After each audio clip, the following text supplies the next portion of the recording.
այսօրվա խոսքին, մի խոսք, որը որ ուզում եմ այսօր ձեզ հետ կիսվեմ, ուզում եմ փոխանցեմ ձեզ իմ սրտից եւ մտածում եմ, որ դա չափազանց կարևոր բան է, չափազանց կարևոր է, որովհետեւ մենք դրա այդ թեմայի մեջ ժամանակ առ ժամանակ քննություն ենք տալիս։ Շատ անգամ չենք էլ հասկանում, բայց վստահ եմ, որ գերազանցիկ չենք այդ քննության մեջ եւ ես էլ ձեզ հետ եւ այսօր Աստծո խոսքով փորձենք Աստվածաշնչով սովորենք այդ խնդրի լուծման ուղիները, սուրբ գրային ուղիները։ Խոսելու եմ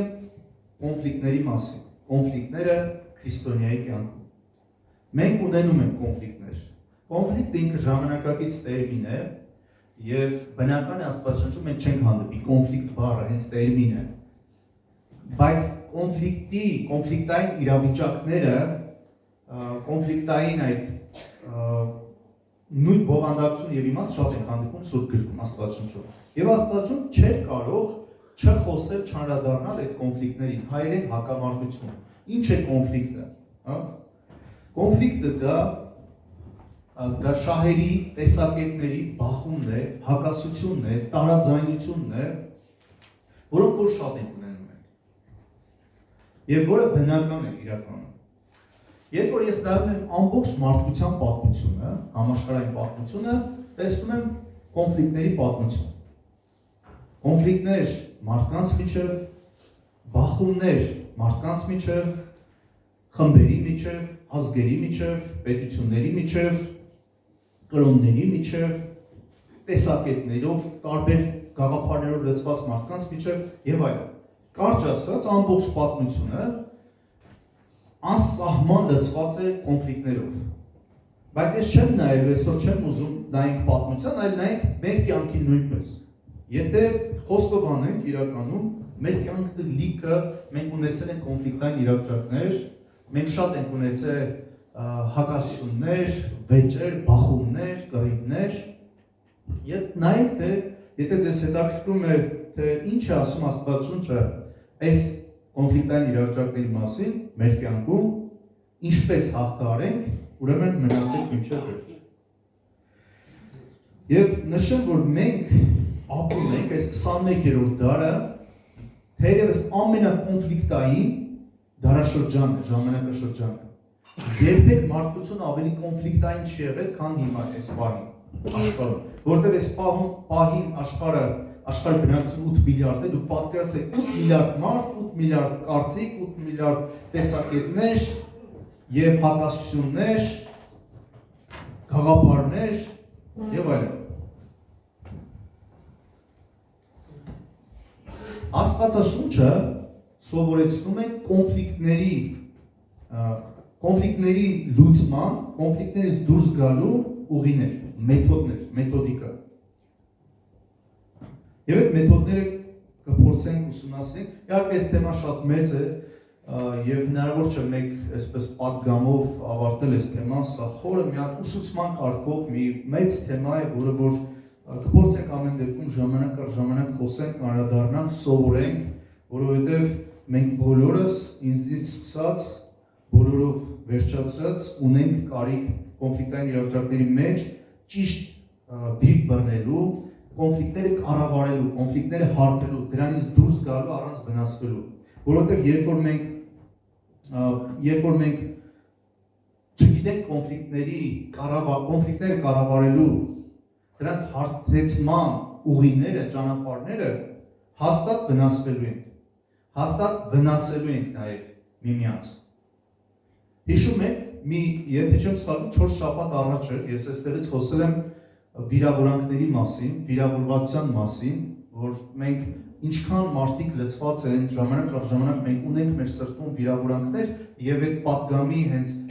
իմաստը սա է, որ մենք ազատագրվենք վիրավորվածությունից, թողնենք վիրավորանք եւ ապրենք ազատ։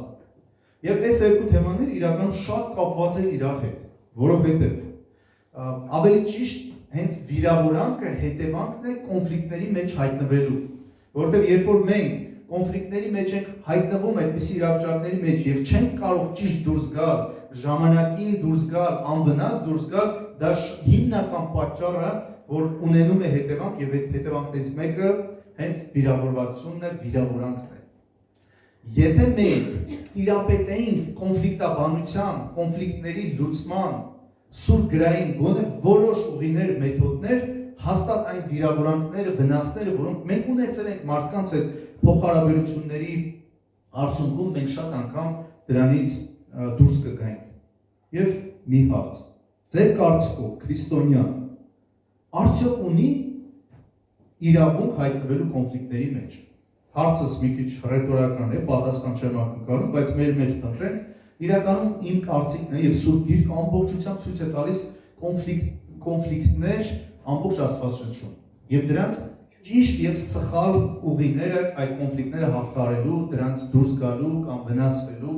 մասին եւ նաեւ շատ խորհուրդներ, շատ խոսքեր կան հենց կոնֆլիկտային իրավիճակներում այդ հակամարտությունների, բախումների, վեճերի, կռիվների միջից ճիշտ դուրս գալու, չվնասվելու մասին։ Իրականում բնական է, երբ որ մենք կոնֆլիկտների մեջ հայտնվում ենք, կամ կոնֆլիկտային իրավիճակներ են գալիս մեր կյանքում։ Անհնար է, որ մենք կոնֆլիկտներ չունենանք։ Կամա թե ակամա, ուզես թե չուզես, մենք երբեմն կամ հաճախ կհայտնվենք կոնֆլիկտային իրավիճակներում։ Այն խոսքը, որ ես շատ եմ կրկնում, որ մենք չենք կարող արգելել երկնքի թռչուններին թռչել մեր վերևից, գլխավերևից, բայց մենք կարող ենք արգելել, որ այդ թռչունները չգան բույն դնեն մեր գլխի վրա, չգան կանգնեն մեր գլխի վրա։ Բնական է, որ նրանք թռչում են։ Դա մեր գործը չէ, մենք չենք կարող արգելել նրանց։ Բայց նորմալ չի, երբ որ մենք թույլ տանք, որ նրանք ինչ ուզեն անեն, կան բույն դնեն մեր գլխի վրա։ Նույնպես կոնֆլիկտները, կոնֆլիկտային իրավիճակները, ուզես թե չուզես դրանք գալու են, մենք հայտնվելու ենք, մենք լինելու ենք, անցնելու ենք իրավիճակներում։ Իհարկե լավ է, երբ որ մենք ունենք նաև փորձառություն, հայտնվել ենք կոնֆլիկտների մեջ, սխալ ենք մեզ պահել, վնասվել ենք եւ սովորել ենք, ունենք փորձառություն այս թեմայով, փորձ մեր մաշկի վրա ենք դա շատ անգամ զգում։ Հիմա գիտեք, ես որ այս թեման խոսում եմ կոնֆլիկտների մասին, կոնֆլիկտների այդ իրավիճակներից ճիշտ դուրս գալու ուղիների մասին, խոստովանեմ, որ ես միշտ չէ որ կարողանում եմ կամ կարողացել եմ ճիշտ դրսևորել ինձ եւ ճիշտ դուրս գալ եւ չվնասել կամ չվնասվել։ Շատ դեպքեր եմ հիշում, երբ որ սխալ եմ դրսևորել ինձ, չեմ իմացել այդ ուղիների մասին, հիմա էլ որոշ բաներ դեռ ամբողջությամբ բնական է չգիտեմ, բայց ինչ որ գիտեմ, որոշ բաներ սուրբ գրային մեթոդներ, որոնք որ երբեմն կիրառել եմ ես եւ փորձում եմ անդադ կիրառել այդ իրավիճակներում, ինձ միշտ դուրս է բերել հաղթական այդ կոնֆլիկտային իրավիճակներից եւ առանց վնասվելու, չվնասվելու, չվիրավորվելու եւ նույնը հակառակը նաեւ ուրիշների։ Երբ որ մենք դեռ անկատար չենք, ավելի ճիշտ կատարյալ չենք այս թեմայի մեջ, դա չի նշանակում, որ մենք իրավունք չունենք խոսել այս թեմայի մասին։ Գիտեք դա ինչի է նման, որտեղ դուք ինձ կարող եք հարցնել, բայց դու արդյոք կոնֆլիկտային իրավիճակներից միշտ ես կարողանում ճիշտ դուրս գալ, ճիշտ հաղթարել, կառավարել, բնական է ոչ, բայց տեսեք, ենթադրենք մարդ խոսում է ապաշխարության մասին է քարոզում։ Գիտեք, ապաշխարությունը process է։ Դա չի նշանակում, որ այդ մարդը երբեք իր կյանքում ապաշխարելու առիթներ ու կարիքներ չի ունենա։ Բնական է ունեն ապաշխարությունը process է, որը ուղեկցվում է մեր ամբողջ կյանքի ընթացքում, որովհետև մենք ապաշխարում ենք շատ անգամներ մեր սխալների, սայթակումների, բացթողումների համար, թեև փրկվում ենք մեկ անգամ, վերստին ծնվում ենք մեկ անգամ։ Քրիստոնյան վերստին ծնունդ ունենում է մեկ անգամ, բայց ապաշխարում է շատ անգամներ, եւ դա նորմալ է։ Երբ որ մեկը խոսում է աստվածաճանաչության մասին, ձեր կարծիքով հասել է աստվածաճանաչության բարձրակետին եւ այդտեղ չունի Աստծուն ճանաչելու։ Հավիտենություն նույնիսկ չի բավականացնի, որ մենք Աստծուն ճանաչենք եւ ավարտվի այդ ճանաչելիությունը։ Հետևաբար, մարդ կարող է խոսել աստվածաճանաչության մասին եւ դրա մեջ զարգանալ, առաջ գնալ եւ աճել։ Նույնը Աստծո երկու ուսումնասիրելու մեջ, նույնը սրբության մեջ եւ տարբեր հարցերում, եւ նույնը սիրելի եկեղեցի նաեւ կոնֆլիկտային իրավիճակներից դուրս գալու, կոնֆլիկտները հարթելու, կառավարելու հարցում։ Մենք բոլորս ունենք սովորելու եւ այս հիմա պահն է սովորելու։ Սովորում ենք Աստծո խոսքի հիմքի վրա, Աստվածաշնչի հիմքի վրա։ Գիտեք, որ շատ անգամներ ես հասկանում եմ եւ գիտեմ, որ հայտնվում են կոնֆլիկտային իրավիճակների մեջ չուզելով, առանց մեր կամքի, առանց մեր որոշելու։ Եվ մեր ճանապարհին մենք հանդիպում ենք այդպիսի իրավիճակների, որովհետեւ այսպիսի մի խոսք կա, ասում են կյանքը նման է մի անկիրթ մատուցողի, որը երբեմն մատուցում է այնպիսի բաներ, որոնք մենք չենք պատվիրել։ Երբեմն այնպիսի անակնկալ իրավիճակներ կգան, որոնք մենք չենք ցանկանա, որոնք մենք չենք պատվիրել, չենք ուզում, բայց այդպիսին է մեր կյանքը։ Եվ նույնը նաև կոնֆլիկտների, որոնք որ հաճելի չեն, բախումներ, վեճեր, իրավիճակներ նման եւ այլն։ Հիշում եք Դավթի եւ Սավուղի հակամարտությունը, կոնֆլիկտը։ Այդ կոնֆլիկտը ստեղծվել էր Դավթի կամքից անկախ։ Դավիթը, որ դեռ թագավոր չէր, կոնֆլիկտային այդ իրավիճակում հայտնվել էր իր կամքից անկախ։ Իր կամքից անկախ։ Ես այն հարցին հետ դառնամ, այն հարցին պատասխանեմ, թե արդյոք քրիստոնյան Աստծուն ճանաչող, հավատացող մարդ, Աստծուն սիրող մարդը նորմալ է, որ հայտնվի ուրեմն կոնֆլիկտային իրավիճակներում։ Եվ մի օրինակ եմ գտել Գործ Առաքելոցից։ Պատկերացնում եք առաքյալների գործից, եւ այստեղ իմ մեջբերումը Պողոս առաքյալի մասին է, Պողոսի նման հզոր անձնավորությունը, նվիրված անձնավորությունը եւ նաեւ Բարնաբասը նրանք կոնֆլիկտ են ունենում։ Պատկերացնում եք, սա այն ժամանակ էր, երբ որ առաքյալները հզոր գործեր էին անում եւ այդ ժամանակ աշխարհը շուռ էին տալիս։ Իրանց հավատքով, զորությամբ եւ քարոզում էին Քրիստոսին, քարոզում էին Աստծո արքայությունը, թագավորությունը եւ Գործ Առաքելոցի 15-րդ գլխից եմ կարդալու 36-րդ խոսքից։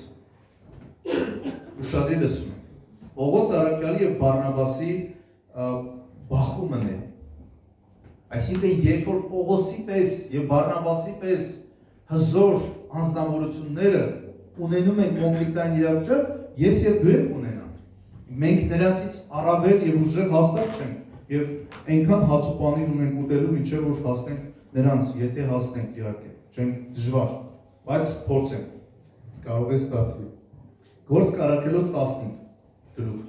36 խոսքից, բայց մի քանի օրից հետո Պողոսը ասեց Բարնաբասին. «Դառնանք եւ այցելություն անենք մեր եղբայրներին ամեն քաղաքներ, որը քաղաքներ, որտեղ որ իրենք քարոզել են, Պողոսը առաջարկում ասում է հիմա հետ դառնանք, հերթով այցելենք բոլորին, որոնց մեջ Տիրոջ խոսքը քարոզեցինք։ Տեսնենք թե ինչպես է»։ Բարնաբասը կամենում էր Մարկոս կոչված Հովհաննեսն վեր առնել։ Բարնաբասն ուզում էր, որ այդ այցելությունների ժամանակ իրենց հետ տանեն նաև Մարկոսին։ Բայց Պողոսը արժանի էր համարում, որ Պամֆիլիայի մեջ իրանցից ջոկվածին եւ նրանց այդ գործի մեջ չեկածին իրանց հետ չառնեն։ Այսինքն Պողոսը դեմ էր, որ Մարկոսին իրենց հետ տանեն։ Եվ Պողոսը համաձայն չէր, որ Բարնաբասի այն առաջարկին, որ Մարկոսը, որը որ կարևորագույն ծառայության մեջ իրենց մենակ էր թողել, իրանց հետ չէր եկել, այդ ճամփեր իրենց հետ չէր անցել, Պողոսը համաձայն չէր, որ նրան տանեն, արժանի չէր համարում։ Շարունակության մեջ տեսնենք ինչ է, ինչ տեղ ունեցավ։ Եվ այսպես գժտություն եղավ, վեճը, մինչև որ ջոկվեցան իրար, գժտություն, վեճ, բախում։ Իհարկե մի հասկացեք, որ ֆիզիկապես ինչ-որ դրա մասին չէ խոսքը, տարաձայնություն, տեսակետների բախում, հակասություն տեղ ունեցավ։ Եվ այն աշխարհ, որ նրանք որոշեցին բաժանվել իրարից։ Բարնաբասը Մարկոսին առավ եւ նավով գնաց Կիպրոս, իսկ Պողոսը Շիղային ընտրեց ճանապարհ ելավ։ Եվ եղբայրներին Աստծո շնորհքին հանձնված։ Տեսնում ենք հենց Գործ Առաքելոցում մի իրավիճակ, կոնֆլիկտային իրավիճակ Պողոսի եւ Բարնաբասի միջև ծագած, որ ասում է գժտություն։ Այս նոր Արարատի թարգմանությունից եմ կարդում, որ ասում է գժտություն, վեճ, ուժեղ վեճ, բախում, տեսակետների հակասություն, շահերի բախում, անհամաձայնություն։ Եվ իրականում տեսնում ենք այստեղ, որ փաստորեն հնարավոր են կոնֆլիկտներ, նույնիսկ Աստծո ծառաների եւ զավակների միջև։ Մենք այսօր էլ շատ ենք տեսնում եկեղեցիներում, նեւ եկեղեցական կյանքի մեջ, ես ինքս բազմաթիվ օրինակներ գիտեմ, երբ որ Աստծո տարբեր ծառայողների, սպասավորների, նույն հովիվների եւ այլ միջև բախումներ են եղել եւ լինում։ Բայց մենք ունենք կարիք սովորելու նաեւ Պողոսից եւ Բարնաբասից, որոնք շատ արագ ոչ թե մնացին այդ կոնֆլիկտային իրավիճակի մեջ, այլ խուսափեցին, բաժանվեցին։ Մեկ իր ճամփով գնաց, մեկ իր ճամփով։ Մենք այսօր տեսնում ենք մի սխալ պրակտիկա, այս նույն շարունակության մեջ, այս ժամանակներում, երբ որ շատ ծառայողներ այս բախումներից հետո մնում են այդ բախումների մեջ եւ որը վերածվում է ավելի մեծ բախումների, ավելի մեծ կոնֆլիկտների, հետո դատապարտության, մեղադրանքներ եւ այլ հետևանքներ։ Բայց այստեղ ուղղակի պետք է սովորենք։ Նմանատիպ իրավիճակներից մենք ուղղակի չենք կարող ձերբազատվել կոնֆլիկտային իրավիճակներից, նույնիսկ եկեղեցիներում, նույնիսկ հոգևոր ոլորտում, հոգևոր դաշտում, բայց հետաքրքիր մի բան կա, խուսափել, հեռանալ։ Եվ նայեք, հետագան տեսնում ենք, որ այս կոնֆլիկտը նրանց մեջ չի շարունակվել, այս կոնֆլիկտը նրանց մեջ չի մեծացել եւ խորացել, որտեղից ենք տեսնում, որտեղ Պողոս առաքյալը իր թղթերից մեկում, Տիմոթեոսին ուղղված թղթերից մեկում, ասում է Տիմոթեոսին ասում է եւ քո հետ բեր նաեւ Մարկոսին, այս Մարկոսին, որին այս ժամանակ Պողոսը շատ սկզբունքային լինելով ասեց, որ ես հիմա իրան արժանի չեմ տեսնում, որտեղ նա գործի կեսից մեզ սկսած էր, մեզ հետ չէր եկել։ Եվ ասում է հետ բեր նրան Մարկոսին, որովհետեւ նա հիմա ինձ պետք է։ Սա նշանակում է, որ այդ ընթացքի մեջ, ժամանակների մեջ այդ կոնֆլիկտը ոչ թե շարունակվել էր, այլ հանդարտվել էր, կարգավորվել էր եւ Մարկոսն էլ հավանաբար ապաշխարել էր։ Հակառակ դեպքում Պողոսի պես սկզբունքային մարդը երբեք նորից Մարկոսին չէր կանչի ծառայության, իր հետ, իր կողքը։ Այնքան բան ունենք սովորել ոչ թե կոնֆլիկտային իրավիճակներից հետո լծվենք վիրավորանքով, լծվենք չարախոսությամբ, թշնամությամբ, դատապարտությամբ միմյանց հանդեպ, բախումները լինելու են, կոնֆլիկտները գալու են, չենք կարող խուսափել, բայց դրանից հետո մենք կարող ենք մեզ ճիշտ պահել, որ չվնասենք մեզ, չվնասեն ուրիշներին նաև մեր այդ քայլերից, գործողություններից եւ օրինակ վերցնենք այստեղից։ Գիտեք, երբ որ ես նայում էի Սուրբ Գիրքը, ես տեսա կոնֆլիկտների լուծման մի քանի մեթոդներ առաջարկում, ավելի ճիշտ մի քանիսը ես եմ գտել հայտնաբերել։ Վստահաբար ավելի շատ են դրանք, քան թե ես եմ գտել կամ իմացել։ Դուք գիտեք, որ գոյություն ունի այսօր այնքան է կոնֆլիկտները շատացել մարդկանց կյանքում, այնքան գերկոնֆլիկտային ժամանակներում ենք ապրում, որ նույնիսկ գիտաճյուղ կա, գիտական ուղղություն կա, այսօր առաջացած, որ կոչվում է կոնֆլիկտաբանություն։ Եվ կոնֆլիկտաբանությունը առանձին ուսումնասիրվում է հոգեբանության մեջ, միջանձնային հարաբերությունների, մարդ-մարդ փոխհարաբերությունների մեջ, այդ կոնֆլիկտաբանությունը քաղաքագիտության, պատմության մեջ, տարբեր գիտական ուղղություններում առանձին գիտաճյուղ է դարձել, գիտական ուղղություն է դարձել, առանձին գիտություն է դարձել։ Եվ երբ որ նայում ես այդ կոնֆլիկտաբանության մեթոդները, թե ինչպես մարդկային կոնֆլիկտներից, փոխհարաբերությունների մեջ առաջացած բախումներից դուրս գա, դրանք ճիշտ կառավարել, չվնասվել, գտա մի քանի մեթոդներ գիտության մեջ։ Դրանք են շրջանցել, խուսափել, զիջում, փոխզիջում, փոխհամաձայնություն, փոխզիջումը դա կոմպրոմիսն է,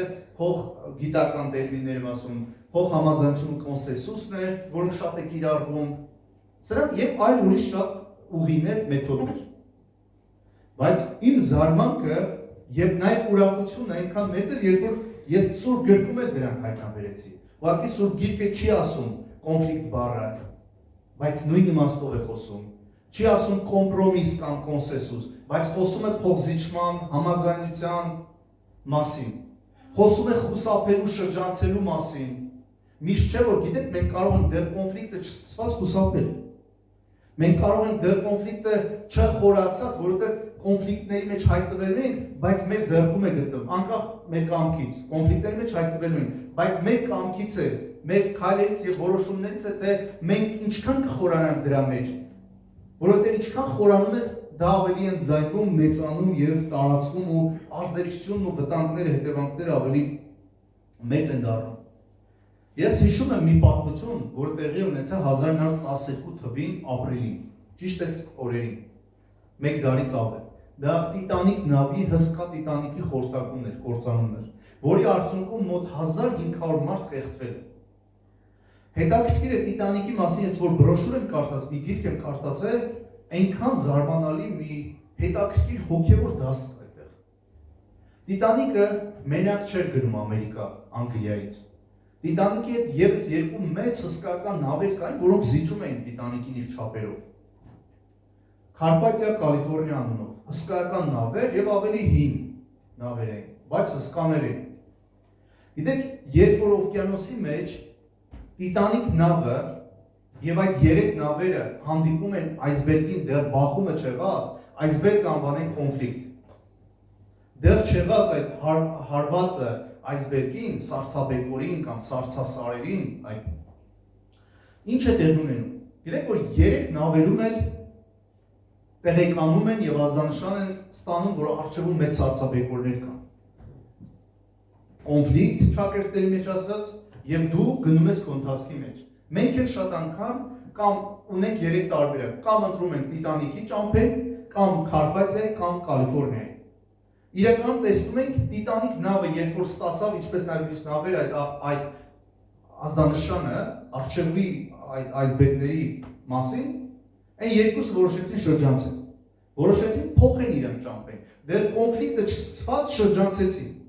Հետո կնայենք Աստվածությունը նաև խոսում է շրջանցելու, խուսափելու մասին, ինչպես եւ գիտության կոնֆլիկտաբանության մեջ է խոսվում։ Բայց Տիտանիկ նավը հպարտությունից էր ներով, մեծամտությանից էր ներով, որտեղ նույնիսկ նրանք այսպես խոսք էին ասել նավապետը, որ նույնիսկ Աստված չի կարողանալու կործանել այս նավը։ Իհարկե Աստված չկործան, սեփական մեծամտությունը, սեփական հպարտությունը տարավ կործանման, որովհետև իրանից թույլ եւ հին նավերը փրկվեցին, չվնասվեցին, բայց ամենահսկան, ամենանորը, ամենաառաջինը աշխարհում բոլորի հպարտությունը կործանվեց, կոնֆլիկտային իրավիճակում, բախվեց այսբերգին։ Այդ բախումը կործանեց։ Գիտեք, ես ինքս տեսել եմ ցավոք շատ, լսել եմ, տեսել եմ, կարդացել եմ շատ կոնֆլիկտային իրավիճակում, երբ որ մարդիկ կործանվում են ուղղակի, որովհետև բռնում են այս Տիտանիկի ճամփերին, շարժվում են առաջ մեծամտաբար հպարտությամբ, գիտեք Տիտանիկում ինչ էին մտածում, որ մենք պրոբլեմ չունենք, մենք մտածելու բան չունենք, այն երկուսը թող մտածեն, մենք այնքան մեծ ու հզոր ենք։ Շատ պատմության մեջ այսօր այս աշխարհում շատ սպանություններ, դժբախտություններ, ողբերգություններ, արհավիրքներ տեղի չէին ունենա, եթե մարդիկ տիրապետեին կոնֆլիկտներից դուրս գալու, կոնֆլիկտային իրավիճակներից դուրս գալու սուրբ գրային ուղիներից եւ նաեւ գիտական մեթոդներից օգտվեին։ Շատ սպանություններ տեղի չէր ունենա։ Երբեմն ես հիշում եմ դեպք, երբ որ 100 դրամի համար մարդիկ մեկը մյուսին է սպանել։ Իմ ուսանողական տարիներին եմ տեսել իրավիճակը։ Ու նման տիպ իրավիճակներ, կոնֆլիկտ, անիմաստ, նույնիսկ աննպատակ, անարժեք կոնֆլիկտային իրավիճակների պատճառով ամենաթանկն է մարդ կորցնում իր կյանքը։ Ինչ է սա։ Եթե ոչ կոնֆլիկտային իրավիճակներից գաղափար չունենալու եւ դրանք չկիրառելու եւ Տիտանիկի ճամփով գնալու մասին է։ Հպարտությամբ, առանց զիջելու, առանց փողզիջման, առանց շրջանցելու, խուսափելու։ Շատ կա սուրբ գրքում խրատներ, խոսքեր, ուղերձներ այս մասին։ Առակաց գրքից, որ սկսեմ կարդալ, Առակաց 27:10-ում այսպես է գրած. Խորագետը, եթե դուք ես համարում ես խորագետ, սա քեզ է վերաբերում նաև։ Իսկ քրիստոնյան իմ կարծիքով չի կարող խորագետ չլինել։ Չէ խորագետ քրիստոնյան ճամփի կեսին ջախջախվելու է։ Այս աշխարհի ալիքները, ծովի ալիքները չէ խորագետ ասեմ, հա, ոչ խորագետ մարդուն կործանելու է, խեղդելու է։ Եվ նայեք ինչ ասում Սողոմոն իմաստունը։ Խորագետը տեսնում է չարիքը եւ իրան պահում է։ Խորագետը տեսնում է չարիքը, դեռ այդ չարիքին չբախված, դեռ այդ չարիքի մեջ չմտած, տեսնում է եւ իրան պահում է։ Բայց պարզամիտները, բայց միամիտները անց են կենում եւ վնասվում։ խորագետը տեսնում է չարիքը, եթե չարիքը ասենք կոնֆլիկտային իրավիճակ, իրան պահում է, որովհետև կոնֆլիկտներ, ոչ բոլոր կոնֆլիկտներն են չարիք, բայց կարող են դառնալ չարիք։ Ի սկզբանե դրանք ոչ մի վտանգավոր բան չեն ներկայացնում, բայց ունեն պոտենցիալ դառնալու վերածվելու չարիք, ողբերգություն։ Բայց պարզամիտները անց են կենում եւ խորտակվում են, եւ վնասվում են, եւ վիրավորվում են։ Առակաց 20-ի մեջ այսպես է գրված. վեճից խուսափելը պատիվ է մարդու համար։ Վեճից, կռիվներից, բախումներից խուսափելը պատիվ է մարդու համար։ Սա գրում է իմաստուն մարդ, Սողոմոնը, բայց ամեն հիմար վեճ է սիրում։ Այսինքն վեճ սիրելը, կոնֆլիկտների մեջ անդադ մնալը, դա նման է հիմարության։ Ասում է Աստվածաշունչն ասում է հիմար։ Երկրորդ Տիմոթեոսի 2:23-ում այսպես է գրված. խուսափիր անմիտ եւ անօգուտ վիճաբանություններից, կռիվներից, կոնֆլիկտներից, բախումներից, գիտենալով, որ դրանք վեճեր են ծնում։ Իսկ Տիտոսի մեջ ավետարանում 3:9-ում այսպես է գրած. խուսափիր անհետեթ վիճաբանություններից, խուսափիր անհետեթ կռիվներից, վեճերից, օրենքների շուրջ, տարբեր հարցերի շուրջ։ Մենք նույնիսկ տեսնում ենք հոգևորների մեջ, որ շատ անգամ հոգևոր թեմաների շուրջ մենք կարող ենք տեսնել այդ վեճերը, կռիվները աննպատակ եւ անիմաստ։ Ոչինչ չտվող, ոչինչ չսովորեցնող։ Գիտեք, Աստվածաշունչը այստեղին չենք տեսնում այս կարդացած խոսքերի մեջ։ Վերադառնամ կոնֆլիկտաբանության այդ մեթոդներին, շրջանցել, խուսափել։ Այս համարների մեջ առակացի տեսնում ենք։ Շրջանցում ես կոնֆլիկտը, շրջանցում ես չարիքը, շրջանցում ես վտանգը կամ խուսափում ես։ Ես նաև գիտեմ նաև, որ կոնֆլիկտային իրավիճակներ կա, երբ որ հնարավոր չէ խուսափել, հնարավոր չէ շրջանցել, արդեն մենք մեջն ենք։ Այս էլ է հնարավոր։ Բայց դրա համար կան նաև այլ մեթոդներ, ուղիներ, ճամփեր։ Հենց մեթոդ բառը հունարեն նշանակում է ուղի, նպատակին հասնելու ուղի։ Մեթոդոս բառն է հունարեն։ Եթե չեմ սխալվում, հունարեն է։ Շարունակելով առաջ գնանք Առակաց գիրքը նորից վերադառնամ եւ այսպես ասում. մեղմ պատասխանը, մեղմ պատասխանը կհանդիսացնի բարկությունը։ Գիտեք, այնքան եղե կոնֆլիկտային, էմոցիոնալ, գերեմոցիոնալ իրավիճակների մեջ ես ինձ ճիշտ չեմ պահել։ Ես ինձ պահել եմ նույն ձևի։ Էմոցիոնալ եմ արձագանքել։ Գոռոցին գոռոցով եմ պատասխանել, բայց նաեւ հիշում եմ քիչ դեպքեր, երբ որ ես զայրույթի պահին ուրիշի, բարկության պահին կիրառել եմ այս մեթոդը իմ կյանքի մեջ, իմ իրավիճակների մեջ կոնֆլիկտային, մեղմ պատասխանը կհանդիսացնի բարկությունը։ Եվ գիտեք, այդ գորգորացող մարդը, վիճող մարդը, ջղայնացած մարդը հանդարտվել է, որովհետև Աստվածաշունչը դուք կարող եք ինձ կամ ինչ-որ մեկին չհավատալ, բայց Աստվածաշունչի խոսքերին մենք ուղղակի մեզ թույլ չտանք չհավատալ, հա? Այդքան մեծ պատասխանատվություն չվերցնենք։ Եվ երբ որ ես փորձել եմ, ստացվել է, գոռացող մարդը պապանձվել է, փակվել է բերան ուղղակի։ Իմ մեղմ պատասխանի պատճառով։ Իսկ շարունակության մեջ նշում է, բայց վիրավորիչ խոսքը բարկությունը կգրգռե։ Երբ որ մենք վիրավորանքին ու բարկությանը նման ձև ենք պատասխանում, երբ որ էմոցիային էմոցիայով ենք պատասխանում, մենք ասում ենք կգրգռենք այդ բարկությունը վեճը, կոնֆլիկտային իրավիճակ է եւ մենք ունենք լուծման ուղի։ Մեր պատասխանը եւ կհանդարտեցնեն բարկությունը։ Կոնֆլիկտից դուրս եկար անվնաս։ Կոնֆլիկտից հաղթող դուրս եկար նույնիսկ։ Այս դեպքում։ Գիտեք, ես չեմ խոսում այս դեպքում, չեմ խոսում մեր իրավունքները չպաշտպանելու, թույլ լինելու, վախկոտ լինելու, վախենալու, ոչ, ես ինքս միշտ կողմ եմ սկզբունքային Պողոսի նման սկզբունքային լինելու, կարմիր գծեր ունենալու, այս բնավորությունը, ես ստեղ չեմ խոսում դրանք զիջելու մասին, դրա մասին չէ խոսքը, ուղղակի տարբեր կոնֆլիկտային իրավիճակներ եւ դրանց դուրս գալու մեթոդներ։ Հռոմեացիների 12-ում գրած է թղթի մեջ 17-ից մինչև 21 խոսքերը։ Մեկին չարի տեղ չարի հատուցեք։ Ամեն մարդկանց առաջ բարի խորհուրդ ունեցեք։ Եթե կարելի է, այ, եթե կարելի է, որքան ձեզանից է կախված, ամեն մարդկանց հետ խաղաղություն ունեցեք։ Այստեղ գիտեք ինչ ասում։ Ինչքան որ հնարավոր է, չի ասում որ միշտ հնարավոր կլինի խաղաղություն պահպանել, անհնար է դա։ Աստվածաշունչն ասում է, ինչքան որ հնարավոր է, ինչքան որ տեղ կա, ձեզնից հնարավոր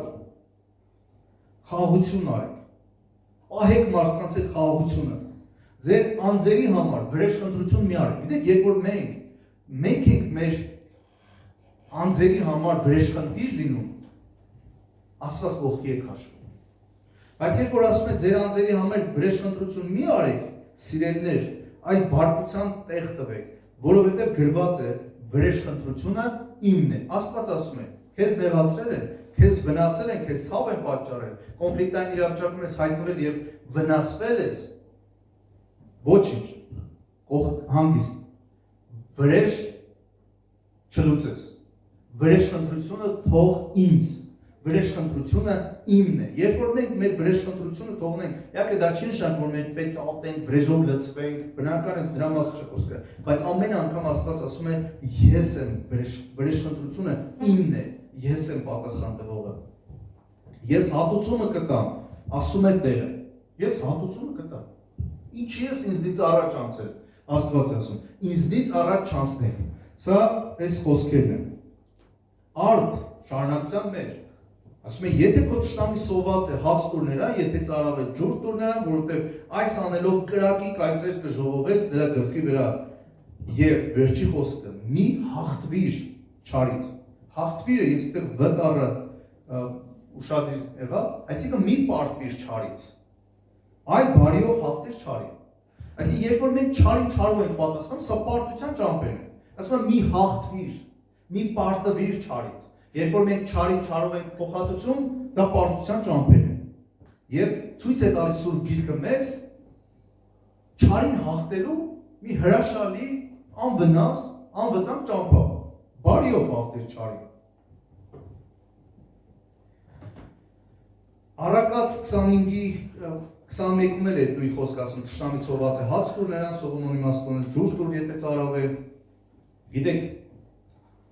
Մատթեոսի 5:9-ում այսպես է գրած. Երան Հիսուսի խոսքերն են, լեռան քարոզի մեջ։ Երանելի են խաղաղարարները, ովքեր խաղաղություն են անում, երանելի են, որովհետև նրանք Աստծո որդիներ պիտի կոչվեն։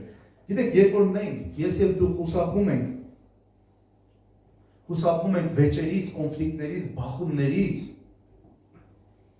մենք խաղաղություն ենք պահում։ Մենք խաղաղություն ենք պահում, որ ամենաթանկն է։ Գիտես, դու կարող ես ունենալ ամեն ինչ այս աշխարհում։ Ես պատմության մեջ գիտեմ շատ հերոսների, շատ մարդկանց, որոնք հասել են ամեն ինչի, փառքի բարձրակետին են հասել բարիզբուն իմաստով, բայց իրանց սրտի մեջ խաղաղություն չեն ունեցել։ Իրանց սրտի մեջ հանդարտություն չեն ունեցել։ Եվ այդ մարդիկ կամ ինքնասպան են եղել որոշները։ Շատ դերասաններ, մեծահարուստներ, բիզնեսմեններ, երկիչներ, որոնք ունեցել են ամեն ինչ, բարիզբուն իմաստով, ամեն ինչ փորձել են, բայց իրանց մեջ սրտի մեջ այդ խաղաղություն չեն ունեցել։ Եվ անուններ կարող եմ ասել, ովքեր ինքնասպանության վեր չեն տվել իրանց կյանքի երիտասարդ տարիքում, նույնիսկ մի դերասան, որի մասին կարդացել եմ, որը նստած վիճակում իրան խեղդել է։ Այսինքն, եթե կեսից կանգներ, աթոռը կողքի գցել էր, բայց կանգներ այդ ժամանակ չէր խեղդվի այդ ցավերի մեջ։ Այսինքն, այդ աշտան մարդը, այն մարդը, որը լցված է դառնությամբ, լցված է կամ չունի խաղաղություն, այդ մարդու ապրելը ուղղակի իմաստ է։ Ամենաճոխ սեղանները կարող է մարդը ունենալ, բայց ախորժակ չունենա որուտի։ Ամենալավ ավտոները կարող է ունենալ, բայց նստելու եւ քշելու, վարելու հավես չունենա, իմաստ չունենա։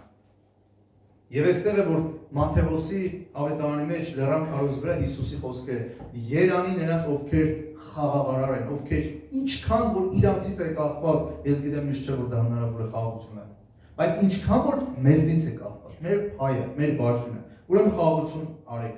որովհետև Աստծո որդիներ պիտի կոչվեք։ Իսկ Աստծո որդիները անտեր չեն, Աստծո որդիները Աստծո պաշտպանությունը ունեն, Աստծո ծածկոցը ունեն